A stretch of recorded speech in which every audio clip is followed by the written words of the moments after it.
ஆனைக்கோட்டை இந்து சமய விருத்தி சங்க சைவ திருமுறை விழாவும் சைவ சமய செயற்பாட்டு பரிசளிப்பு விழாவும் நேற்று நடைபெற்றது. ஆனைக்கோட்டை மூத்த விநாயகர் ஆலய திருமண மண்டபத்தில் இளைப்பாறிய உதவி கல்வி பணிப்பாளர் வானா கணேசலிங்கம் தலைமையில் நடைபெற்றது.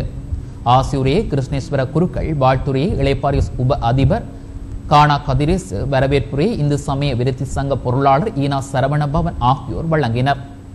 சிறப்புரைகளை யாழ் பல்கலைக்கழக இந்து நாகரிகத்துறை தலைவர் பேராசிரியர் மாவண்ணா தேவநாதன், கோப்பாய் ஆசிய கலாசாலை விரிவுரையாளர் எஸ் லலிசன், சண்டிலிப்பாய் பிரதேச செயலக கலாசார உத்தியோகஸ்தர் திருமதி மாலினி கிருஷ்ணானந்தன் ஆகியோர் வழங்கினர்.